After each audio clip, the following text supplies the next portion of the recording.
अब हम पुतिन की उस ट्रेन की बात करते हैं जो रूस से सीधे भारत आ रही है। देखिए, हमने आपको कल बताया था कि प्रधानमंत्री नरेंद्र मोदी मॉस्को जा रहे हैं, है ना, और आज रूस से कोयला लेकर ट्रेनों के भारत आने की खबर आई है। रूस के साइबेरिया इलाके से ईरान होते हुए 2 ट्रेन मुंबई के लिए आ रही हैं। यह पहला मौका है जब इतनी लंबी यात्रा करके रूस से कोई ट्रेन भारत पहुंचेगी। ये बहुत बड़ी बात है दोस्तों, और 2-3 कारण मैं आपको बताऊंगा कि क्यों ये बड़ी बात है। भारत के प्रधानमंत्री नरेंद्र मोदी जी जाएंगे जुलाई के महीने में रूस, और ये जिसे आप कह लें कि पिछले 5 सालों में ये पहली दफा हो रहा है कि नरेंद्र मोदी जो हैं वो रशिया जा रहे हैं। लेकिन इंडियंस को इस चीज़ का पता है कि हमने रशिया को कहाँ रखना है।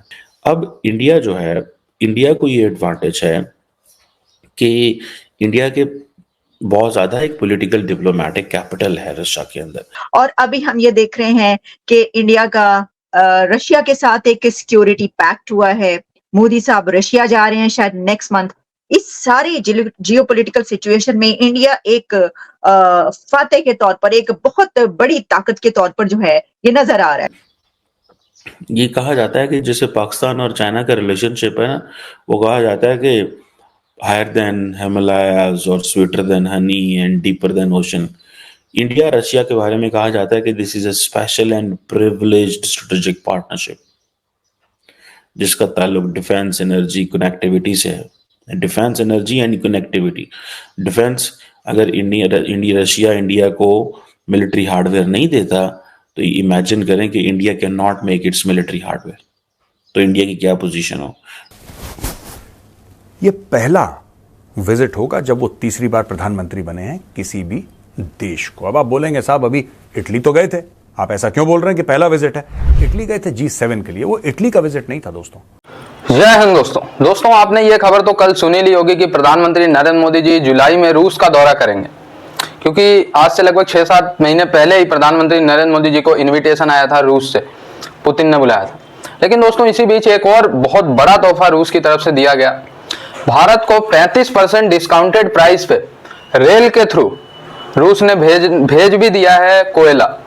जी हाँ दोस्तों, रूस के साइबेरिया प्रांत से ट्रेन से वो कोयला रवाना हो गया है, और ये जो है ट्रेन से रशिया से होते हुए उज्बेकिस्तान, तजाकिस्तान, ईरान, फिर ईरान के चाबार पोर्ट से भारत उसको शिपिंग के थ्रू अपने मुंबई में लाएगा उस कोयले को। पाकिस्तान ने जगह नहीं दिया था, ये बहुत पुरानी बात है, तो पाकिस्तान ने जगह नहीं दिया था रेलवे ट्रैक का, तो भारत ने चाबार का एक्सेस लिया और चाबार पे कोयला सारा आएगा और वहां से फिर शिप के थ्रू मुंबई आ जाएगा। तो ये बहुत बड़ा एक तरीके से सफलता है भारत के लिए कि भाई 35% डिस्काउंटेड प्राइस पे कोयला खरीदना। अभी भी भारत में काफी बड़ी मात्रा में कोयला का प्रयोग किया जाता है एनर्जी बनाने के लिए, इलेक्ट्रिसिटी बनाने के लिए। जी हाँ दोस्तों, और भी छोटे मोटे कारोबार में यूज होता है, लेकिन मेनली जो कोयले का प्रयोग होता है वो इलेक्ट्रिसिटी बनाने में। तो इतने डिस्काउंटेड प्राइस पे भारत को कोयला मिल रहा है तो पाकिस्तानियों को तो जलन होगा ही। तो इंडिया अपने डिफेंस के लिए भी रशिया पर डिपेंडेंट रहा है, एनर्जी के लिए भी है, और कनेक्टिविटी। तो इंडिया बहुत सारे मुआहदे कर रहा है, करने जा रहा है, और वो रशिया को बड़ा इंपॉर्टेंट इत्तेहादी समझता है। आज रशिया से डिफेंस एंड एनर्जी की गेम खत्म हो जाए इंडिया की, मैं मिसाल दे रहा हूँ आपको, तो आप इमेजिन नहीं कर सकते कि they will be, India will be hand to mouth हो जाएगा। ये पहली बार मोदी जी 2019 के बाद रूस जा रहे हैं, और रूस बहुत कम लीडर्स गए हैं जब से रूस ने यूक्रेन को अटैक करा है। बहुत कम लीडर्स गए हैं। उन लीडर्स में से एक हैं प्राइम मिनिस्टर नरेंद्र मोदी, जो जाएंगे अगले महीने। अच्छा, ये सिग्नलिंग क्या है दोस्तों? इससे भारत क्या मैसेज देना चाह रहा है दुनिया को? भारत ये कहना चाह रहा है दुनिया को, कई सारी चीजें हैं इसमें, मैं एक एक करके आपको एनालाइज करके बताऊंगा। सर्वप्रथम भारत ये कहता है कि यार देखो, रूस के साथ हम अपने संबंध नहीं बिगाड़ सकते। We will not spoil our relations with Russia. America का लाख प्रेशर है, यूरोपियन यूनियन का लाख प्रेशर है, यूनाइटेड नेशंस का लाख प्रेशर है, लेकिन भारत ये कहता है कि यार रशिया ने हमें तब सपोर्ट करा जब हम बहुत बुरे हाल में थे। आज ठीक है, हमारे पास पैसे ज्यादा हो गए रशिया के, रशिया से कहीं ज्यादा पैसे आज की तारीख में, डॉलर्स, कहीं ज्यादा डॉलर्स भारत के पास है। इसका मतलब ये थोड़ा ना पुराने दोस्त भूल जाओगे। तो somewhere you have to stick with Russia. और भारत का ये भी मानना है कि रूस और यूक्रेन की लड़ाई जो है ना, और मैं आपको एक बात बताऊं, इनके डिस्कशन होंगे, ये मीडिया में आएंगे, मीडिया में नहीं आएंगे, ये मुझे नहीं पता इस वक्त। I cannot say, nobody can say, but 110% Modi ji का one of the main aims, कई सारे एम्स होते हैं, एक एम लेके कोई भी प्रधानमंत्री किसी देश में नहीं जाता, one of the main aims is कि ये जो टंटा चल रहा है इसको खत्म करो। एक चीज का ध्यान रखिएगा दोस्तों, और ये बहुत इंपॉर्टेंट चीज है, it's a very important thing, ठीक है। अगर इस मैटर को कोई सॉर्ट आउट कर सकता है, यूक्रेन और रशिया के बीच में जो लड़ाई है वो है भारत, क्योंकि इस लड़ाई को खत्म करने में चाइना का कोई इंटरेस्ट नहीं है, चाइना का कोई इंटरेस्ट नहीं है और नॉर्थ कोरिया की कोई औकात नहीं है। इंटरेस्ट और औकात दोनों सिर्फ एक देश की है। अब देखिए, चाइना की औकात है लेकिन चाइना का इंटरेस्ट नहीं है, पाकिस्तान का ना इंटरेस्ट है ना औकात है, नॉर्थ कोरिया का ना इंटरेस्ट है ना औकात है, सिर्फ एक देश है जिसका इंटरेस्ट भी है और जिसकी औकात भी है, वो है भारत। तो एक तो ये बात होगी, ठीक है। तो पहला मैंने आपको बताया कि भारत पुराने दोस्त नहीं छोड़ता है, दूसरा मैंने आपको यह बताया कि रशिया और यूक्रेन की लड़ाई के बारे में बातचीत होगी, तीसरी बात जो कि सबसे ज्यादा इंपॉर्टेंट है, एक्चुअली पॉइंट नंबर 1 होना चाहिए था लेकिन मैं पॉइंट नंबर 3 पे इसको लेकर आऊंगा, वो है the concept of strategic autonomy. Bharat वही करेगा जो भारत के फायदे में हो, दुनिया भाड़ में जाए। सो रशिया बहुत इंपॉर्टेंट है, इसीलिए इंडियंस ने फुल डिफेंड किया रशिया के साथ अपने ताल्लुकात को, और बल्कि अमेरिकन को ये कहना पड़ा, अगर आपको याद हो जब यूक्रेन की जंग शुरू हुई तो ये बड़ा शोर मचा जी, इंडिया जो है वो तेल ले रहा है। तो अमेरिकी secretary of state Antony Blinken ने यूएस कांग्रेस में ये स्टेटमेंट जारी दी। उसने कहा जब इंडिया को हमारी जरूरत थी ना, हम इंडिया को मुंह भी नहीं लगाते थे। ये एंटनी ब्लिंकन के लफ्ज हैं। अब यूएस कांग्रेस में उसने टेस्टिमनी दी, उसने कहा कि हम इंडिया को पूछते नहीं थे। तो आज इंडिया के और रशिया के बड़े पुराने ताल्लुकात हैं, रशिया ने इंडिया की बड़ी मदद की है, आज हमने ताल्लुकात का आगाज किया, हमें कुछ वक्त लगेगा, सो ये चीजें हैं। सो इस हद तक इंडियन चले गए, उन्होंने कहा नहीं जनाब ऐसे नहीं हो सकता, हम आपकी जो बात है ना वो।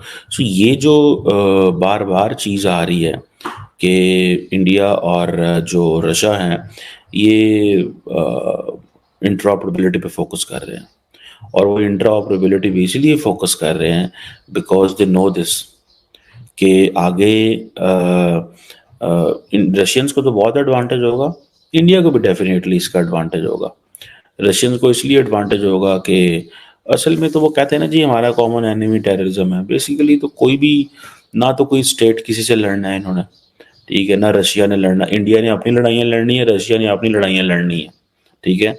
इंडिया रशिया के लिए कुछ नहीं कर सकता ग्लोबल स्टेट में, क्योंकि रशिया के जो डिजाइन हैं वो बड़े डिफरेंट है और इंडिया की उस हवाले से लिमिटेशंस मौजूद हैं, और जो इंडिया के डिजाइन हैं उसमें रशिया मदद कर सकता है। ये याद रखिएगा, इंडिया के डिजाइन में रशिया मदद कर सकता है। जेक सलिवन आया था अभी हाल ही में, national security adviser of the United States of America और जो बाइडेन का राइट हैंड मैन, इंडिया आया, डॉक्टर जयशंकर से मिला, मिस्टर अजीत डोवाल से मिला, प्रधानमंत्री मोदी जी से मिला, वो सबसे मिला, सबसे उसकी बातचीत हुई, आगे क्या करना है ये वो, और कई सारी चीजें वो बताकर भी गए कि साहब स्ट्राइकर की टेक्नोलॉजी हम आपको दे देंगे, ठीक है जी, अब बात हो रही है कि साहब जेवलिन की टेक्नोलॉजी आपको दे देंगे, ये सब हम बात कर चुके हैं कल। लेकिन इसके बावजूद, और भारत कह रहा है हाँ ठीक है हम ले लेंगे टेक्नोलॉजी, लेकिन फिर भारत जाएगा रशिया पहले।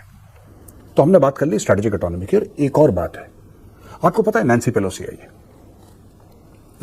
और कई लोग हाउस ऑफ रिप्रेजेंटेटिव्स के, और बाईपार्टिजन यानी कि उसमें रिपब्लिकन भी शामिल, उसमें डेमोक्रेट भी शामिल। अब इनका तो सांप नेवले का बैर है ना, रिपब्लिकन और डेमोक्रेट्स का। रिपब्लिकन वो पार्टी हो गई जिसका ट्रंप है, डेमोक्रेटिक वो पार्टी हो गई जिसका जो बाइडेन है, और वो एक दूसरे के, जिसको कहते हैं ना कि गरेवान पकड़ कर रखते हैं लोग अमेरिका में, एक दूसरे की सरकारें बंद कर देते हैं लोग, नहीं सपोर्ट करा, शटडाउन हो गया गवर्नमेंट शटडाउन हो गया, फिर दोबारा हाउस बैठा, फिर उसके बाद कुछ ना कुछ इनके विचार विमर्श हुए, फिर उसके बाद सरकार चली। अमेरिका में ये कई बार हो चुका है। लेकिन तिब्बत के मामले में ये सब एक हो जाते हैं, भारत के मामले में ये सब लोग एक हो जाते हैं। तो नैन्सी पेलोसी भी आई और बाकी सब लोग आए, फॉर्मर स्पीकर है नैन्सी पेलोसी, और बहुत बड़ा नाम है बाय द वे, तो ये आई और इसने वहां पे दलाई लामा के सामने खूब लथाड़ा शी जिनपिंग को। इसने बोला कि जब तुम मर जाओगे ना कोई तुम्हें याद नहीं करेगा। Literally she said this, literally. पर उसने बोला कि दलाई लामा के जाने के बाद लोग प्यार भी करेंगे, लोग याद भी करेंगे, क्योंकि उनकी लेगेसी ऐसी है, उनके कर्म ऐसे, उन्होंने अच्छा काम करा है। दोस्तों, ये ऐसा कहा जा रहा है कि 2015 के बाद प्रधानमंत्री नरेंद्र मोदी जी का पहली बार रूस का विजिट है। इससे पहले 2015 में गए थे, फिर 2021 में पुतिन साहब आए थे, और अब ये प्रधानमंत्री नरेंद्र मोदी जी, क्योंकि पुतिन साहब कई बार 2-3 बार मोदी जी को बुला चुके हैं, तो जा रहे हैं। दोस्तों, वैसे भी यूक्रेन से जब से रूस का युद्ध स्टार्ट हुआ है तब से किसी बड़े देश ने रूस का विजिट नहीं किया, बल्कि रूसी प्रधानमंत्री ने, रूसी राष्ट्रपति ने विजिट किया है बहुत देशों का, लेकिन रूस में कोई नहीं गया। तो एक तरीके से प्रधानमंत्री नरेंद्र मोदी जी जाएंगे तो रूस को यह भरोसा होगा कि भाई भारत हर सिचुएशन में रूस के साथ खड़ा हुआ है, एटलीस्ट रूस का साथ नहीं छोड़ेगा। न्यूट्रल बेशक रहेगा लेकिन रूस का साथ नहीं छोड़ने वाला है भारत। ठीक है दोस्तों, क्योंकि इस समय अगर देखा जाए तो यूरोपीय देश, यूएसए, ये सब अलायंस बना के बैठे हुए हैं रूस के अगेंस्ट। रूसी जीडीपी काफी मात्रा में डाउन हो गई, लेकिन भारत लगातार यूएसए के प्रेशर के बाद भी और यूरोप देशों के प्रेशर के बाद भी भारत लगातार रूस से ट्रेड कर रहा है। ऑयल खरीद रहा है, फर्टिलाइजर खरीद रहा है, अब कोयला का भी भारी मात्रा में खरीदारी भारत ने शुरू कर दिया। और दोस्तों, रूस का भी बहुत बहुत धन्यवाद कि लगातार रूस भारत को डिस्काउंटेड प्राइस पे कोयला बेचने को, तेल बेचने को तैयार है। यही कोयला जब चाइना ने मांगा था, आज से 1.5 महीने पहले की न्यूज में रॉयटर्स में देख रहा था, तो रूस ने मना कर दिया था कि भाई 20% से ज्यादा हम डिस्काउंट नहीं दे सकते। रूस ने कहा ये ऐसी एनर्जी आज नहीं तो कल बिकना तो है ही, तो हमें कौन सा ये है कि अभी हम तुम्हें 20% से ज्यादा डिस्काउंट पे बेचे। भारत और रूस के बीच लगभग ये 1 साल से डील बन रही थी, कोयला की डील, लेकिन अब जाके फाइनलाइज हुई है 35% के डिस्काउंटेड प्राइस। अब देखिए, अगले ही महीने प्रधानमंत्री नरेंद्र मोदी जी रूस जा रहे हैं, और भी एक डिफेंस पैक्ट भी साइन हुआ जिसमें लॉजिस्टिक सपोर्ट, युद्ध के समय में दोनों देश, जब ये नहीं कि भारत किसी पे हमला करे, अगर भारत के ऊपर कोई हमला करता है तो रूस भारत को लॉजिस्टिक सपोर्ट देगा। इसी तरीके से रूस के ऊपर अगर कोई हमला करता है तो भारत देगा। ये नहीं कि रूस करे फिर भी सहायता, ये नहीं, अगर कोई हमला करे तब। आई होप आपको ये वीडियो अच्छा लगा, जुड़े रहे ऐसी वीडियोस के लिए। तब तक के लिए धन्यवाद, जय हिंद।